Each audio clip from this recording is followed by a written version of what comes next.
Welcome to the Hospital Finance Podcast, your go-to source for information and insights that can help you protect and enhance revenue at your hospital. And now, the host of the Hospital Finance Podcast, Michael Passanante.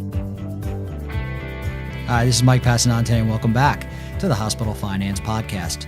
Today, I'm joined by Scott Bessler. Scott is a senior manager in our reimbursement integrity team here at Bessler Consulting. And he's joined us to help us understand more about why adjusting the wage index now can affect future reimbursement. Scott, welcome to the program. Thanks for having me, Michael. So, Scott, let's start out, and why don't you just explain to us briefly what the wage index is?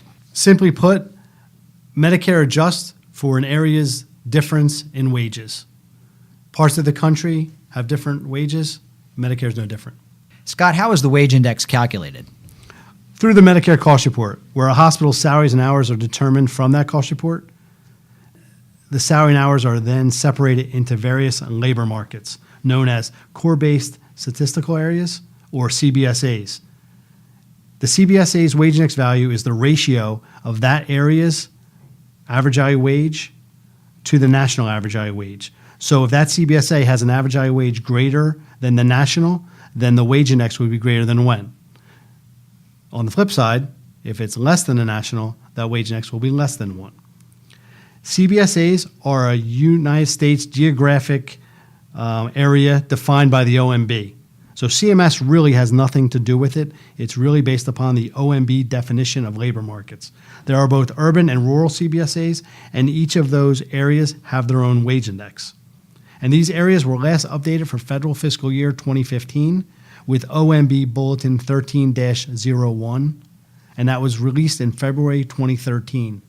Not used until 15, but it was released in February of 13. Then this bulletin itself was revised in 2015, July of 2015, with OMB Bulletin 15-01. Now, these changes were minimal when compared to the February 2013 bulletin. So back to that 2013 bulletin, you mentioned that the changes were minimal when compared to it. How drastic were the changes in the 2013 OMB bulletin? Good question. The labor markets had not been updated since 2004. Well, really, federal fiscal year 2005. So it was to be expected that there would be many changes throughout. 2004 had some drastic changes. Then the OMB bulletin also had subsequent drastic changes. Again, it's based upon population, and then the OMB uses the Census Bureau statistics to generate these areas. So there were some areas that became urban, that were rural, and some areas that were rural that became urban. That does create some issues for hospitals, and CMS allowed during that federal fiscal year to have a blending of the wage index. So it could lessen the hit that hospitals would take from these new defined labor markets. So you just mentioned labor markets and urban and rural CBSAs. Does every state have both? Well, 47 states do have both, and there are 3 states that do not have any rural CBSAs. So those states are considered all urban, and those states are Delaware, New Jersey, and Rhode Island. And the term all urban has been used since federal fiscal year 2005. Does it matter that states do not have both? I think it does. States that have rural CBSAs cannot have an urban CBSA wage index that is less than that of the rural area. So, for example, if an urban CBSA in California is less than the rural CBSA for California, that urban CBSA's wage index value and the hospitals that are located in that area are then increased to that of the state rural wage index. The all urban states do have a rural floor. It's called an imputed rural floor, and that has its own calculation. And as I mentioned, all the hospitals in a particular area have their salary and wages combined and compared to all of the salaries and wages of the hospitals in the country to calculate the wage index. So all urban states have a calculation that uses a low to high average and applies that low to high average to the highest wage index value in that particular state, and that becomes the imputed rural floor. Sounds confusing, but a low to high average can never be greater than 1. So a low to high average for the 3 all urban states is then calculated. The hospital has the opportunity, or the state has the opportunity to use that low to high average for their state specific or they can use the low to high average in the aggregate of the 3 all urban states combined and then apply that to the highest wage index value in the state. Now, Rhode Island, their imputed rural floor does not use the low to high average. Rhode Island uses an increase to the CBSAs that have a rural floor issue. And I can explain that a little further. A rural floor issue is any state that has a urban CBSA less than a rural area. That state would have what I call a rural floor issue, meaning the urban CBSA is brought up to the rural floor. And there's a table in the Federal Register that lists all the states that have a true rural floor impact. Hospitals that are impacted by the regular rural floor calculation total 367 hospitals in 30 states. There's also 3 all-urban states, and that's roughly 30 hospitals. So there are 17 states that technically do not have a rural floor impact. However, those 17 states do have the opportunity to be brought up to the rural floor. And then I will get into a little later about the frontier state, which is in essence a type of rural floor. So let's dig into the wage index a little bit deeper. Scott, why is the data and information reported on the wage index important? Well, it's important because hospitals need to review their wage index to make sure that it's optimal. You have so many opportunities to review your wage index. There's right before submission of the cost report, and then there's the open window period. But it doesn't impact your payment at time of submission of your cost report. So some hospitals leave that for another day to go and work on. It's very important in that it's going to impact your payment, both inpatient and outpatient. When the cost report is submitted, is that the last chance to make changes? Right now, no. CMS offers the hospitals in what we call an open window, and that's the time between when the hospital files their cost report to when they actually have to submit final adjustments to their MAC for calculation of the wage index. So for an example, a 12/31 hospital files their cost report between, that December and May. They will have that open window is from that May until the following September. So, it's over a year. So it's going to be that May followed by the September of the following year, usually September 1st. On the other hand, a 630 hospital would have until the November where they file their cost report, and then the following September again to submit their adjustments. And there is some discussion that the burden that this open window causes for the MACs and CMS. They're under strict deadlines, and CMS has thrown it out there that they may want to only accept adjustments that the provider could not submit at time of the cost report submission. And usually those relate to contracted labor, some home offices that their cost report's not done by the time they submit their cost report.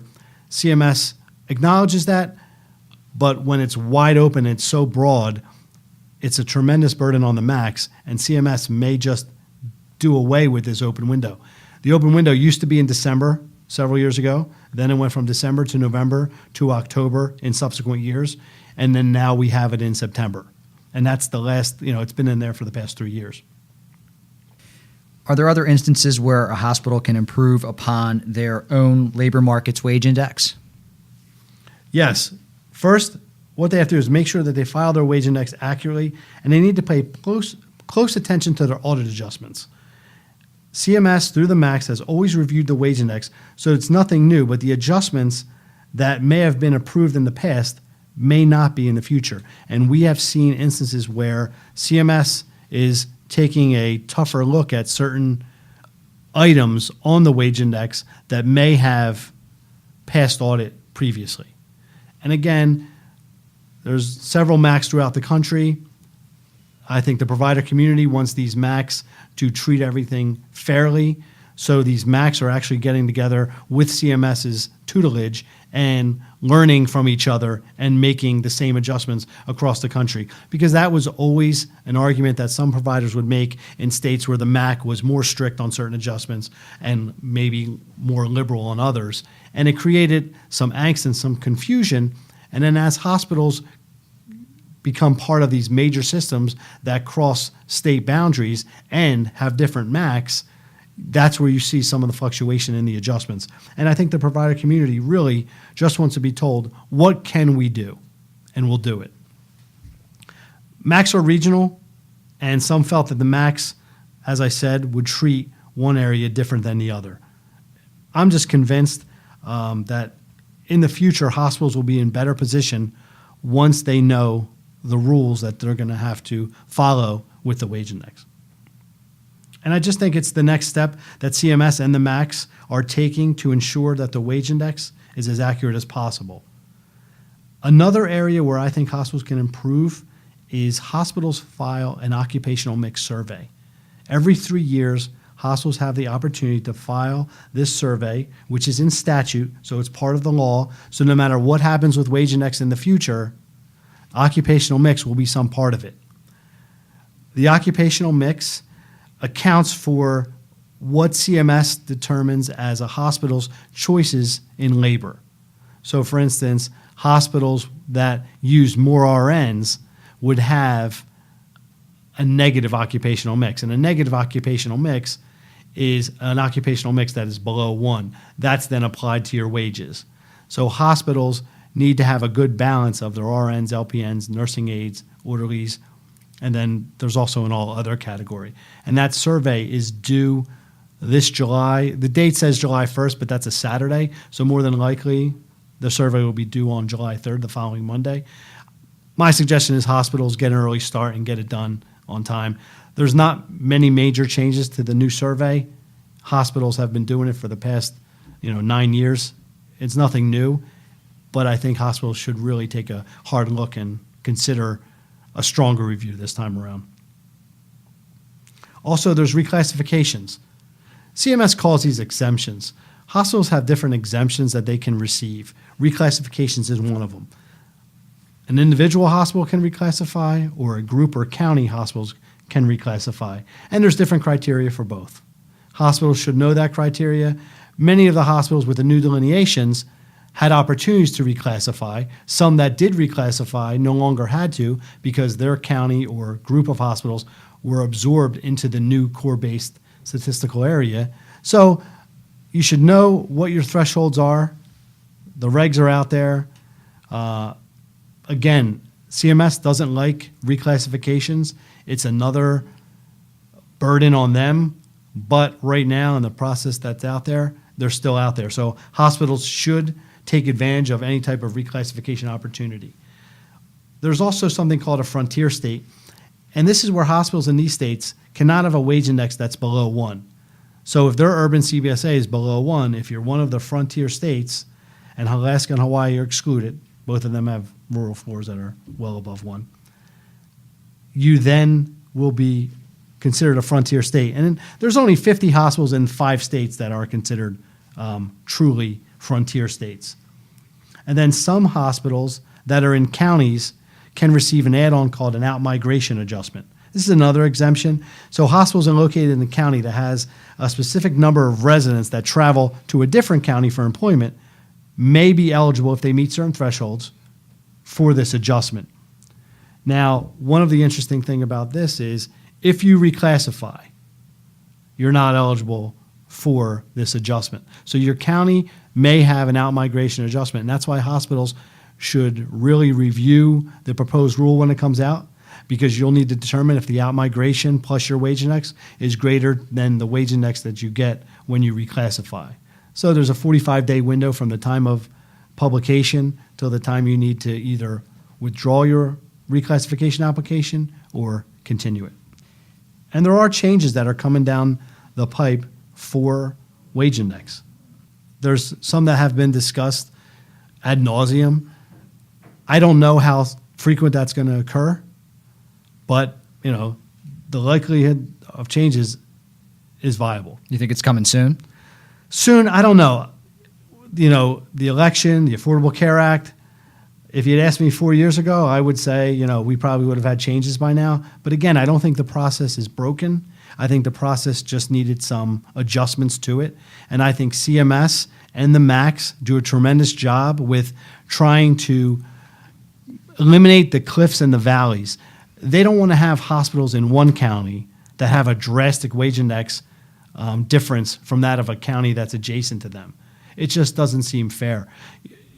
Hospitals in one area that are across a river from another state can pay their RN so much more, can pay for talent. They can really drive business. And you see that with even health systems where some of the major hospitals in their health system may not have the higher wage index because they're part of another state that has a rural floor that's through the roof. So things like that can really impact a hospital's decision and overall wage index. Scott, what should hospitals be doing now? My suggestion is review and evaluate their S3, which is the schedules on the Medicare cost report. Make them part of your cost report preparation. Many do, but there are hospitals, because there's no reimbursement impact, they delay the completion of those schedules till right up in time of submission, and then they also know they have a fallback of an open window. If that open window were to go away, I think you would see some drastic changes in wage data. That's why I think hospitals need to, and again, it's easy for me to say, but hospitals need to find time to make this part of their submission, because my feeling is CMS is not far away. They've already pulled back the submission of the open window from December to September. I don't think they're far away from taking off the table, with the exception of some minor adjustments, home office, contracted labor, as I had mentioned earlier. I think hospitals can also review their Occupational Mix Survey, as I had said, and CMS releases public use files. They call them PUF files. They release them 4 or 5 times a year. They are a tremendous tool to use when comparing your wage data to other hospitals in your labor market. It's the one part where I think wage index can unite hospitals, across different corporations and different health systems. When you're in the same labor market, you really need to talk to your neighbors to see what are they doing to optimize their wage index. And also, know your CCN, know your provider numbers, and know the provider numbers of the hospitals in your area so you can do these analytics each release of the public use data. Thank you, Scott. And if a hospital would like a hand reviewing their wage index, how can they get a hold of you? Email is the best way, sbessler@bessler.com. Easy enough. Thanks for joining us, Scott. Appreciate it. Appreciate it, Michael. Thank you. For more information about the wage index and what you can be doing now to positively affect future reimbursements, visit Bessler.com/wage index to get our new special report. That's Bessler.com/wage index. This concludes today's episode of the Hospital Finance Podcast. For show notes and additional resources to help you protect and enhance revenue at your hospital, visit Bessler.com/podcasts. The Hospital Finance Podcast is a production of Bessler Consulting.